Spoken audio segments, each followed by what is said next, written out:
Right Pat. He's Emmy Award-winning newsman Carl Day. An awful lot of unanswered questions. And tonight, we're going to try and sort out facts from fiction. And they said, well, come on in and look and see if you find anything. This is at the invitation of the Air Force. Aware of reports about underground chambers, Day asked to be escorted to the lowest level of Building 620. The tunnel that I went through was certainly not big enough to drive a truck through, and we had to duck into these tunnels because they were very low. While Day didn't find hidden tunnels, he uncovered something even more shocking. It was a small mandible, which is the lower jaw of something. In the course of his reporting, Day met a dental technician from a Veterans Affairs hospital 15 miles outside of Wright Pat, who said he had worked on a strange impression of a mandible brought from the base. At the time, the man was so afraid to tell his story that he didn't reveal his name or face. Never seen anything like this before in human or animal. Neither one. Today, at 81 years old, John Musgrove speaks undisguised for the first time. I'm not going to be around too many more years, and I'd like for this story to be out, you know, because I don't think the federal government is ever going to come out and say, yes, there are aliens and they are visiting us. Musgrove says that in October of 1979, two uniformed men he recognized as officers from Wright Pat came to the VA hospital to obtain a cast of a dental impression. There was no blood and saliva. It was just dry as a bone. And I noticed right then and there I had something unusual. I thought to myself, my God, what have I got here?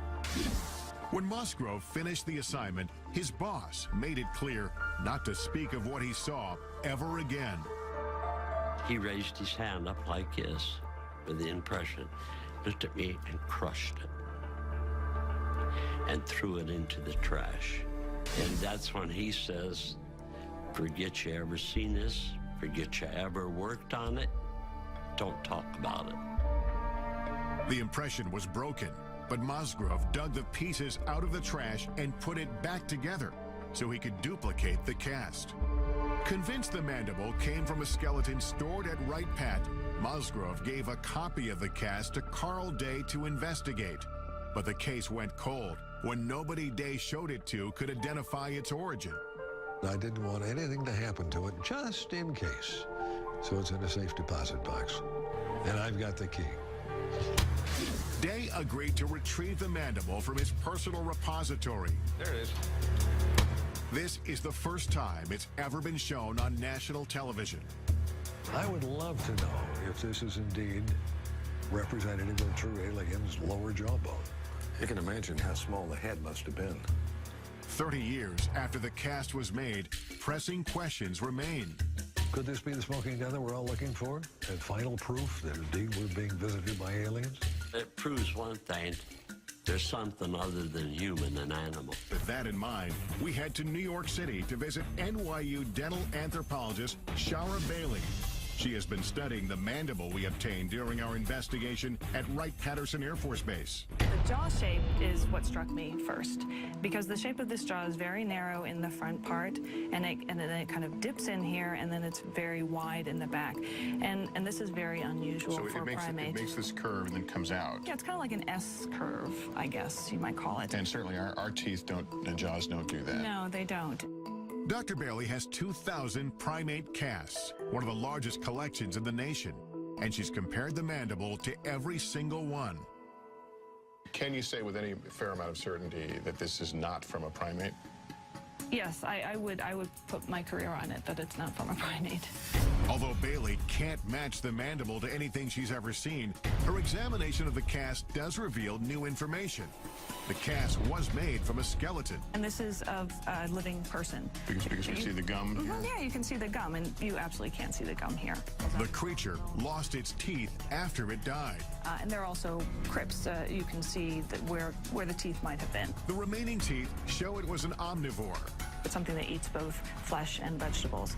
and dimensions of the jaw indicate the size of the creature itself. This is a macaque, but it has a jaw similar in size to this.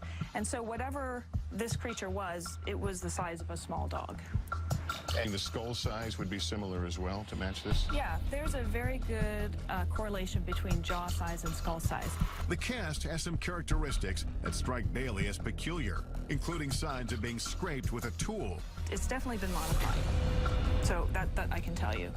Whether it's authentic and it was modified for some other reason, it's very hard to tell.